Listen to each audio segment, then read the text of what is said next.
निषादराज गुह मछुआरों और नाविकों के मुखिया थे।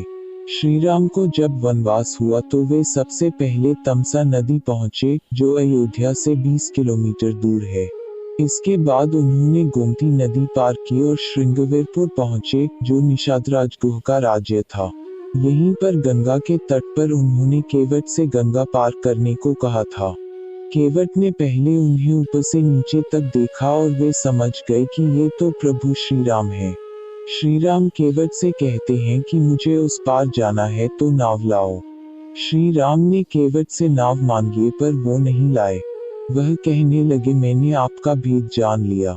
आपके चरण कमलों की धूल के लिए सब लोग कहते हैं कि वह मनुष्य बना देने वाली कोई जड़ी बूटी है, जिसके छूते ही पत्थर की शिला सुंदरी स्त्री हो गई। मेरी नाव तो काठ की है। हे नाथ, मैं चरण कमल धोकर आप लोगों को नाव पर चढ़ा लूंगा। मैं आपसे कुछ उतराई नहीं चाहता।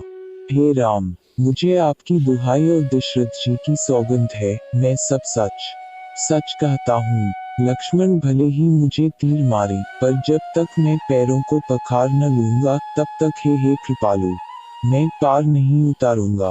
केवट के प्रेम में लपेटे हुए वचन सुनकर करुणाधाम श्री रामचंद्र जी जानकी जी और लक्ष्मण जी की ओर देखकर हंसे।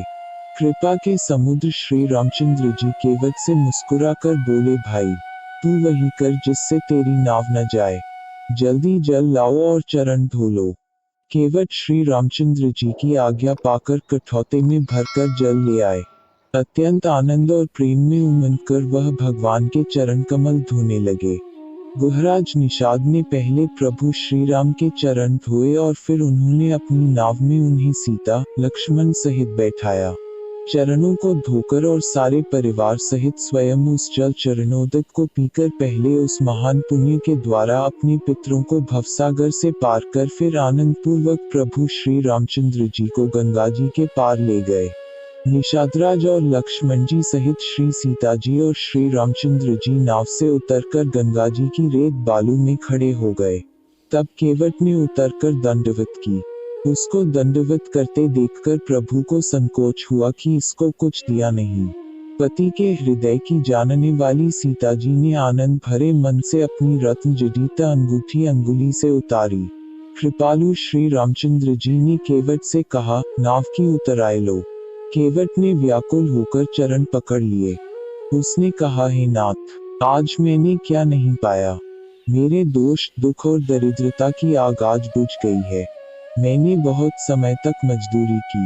विधाता ने आज बहुत अच्छी भरपूर मजदूरी दे दी। हे नाथ, हे दीनदयाल, आपकी कृपा से अब मुझे कुछ नहीं चाहिए।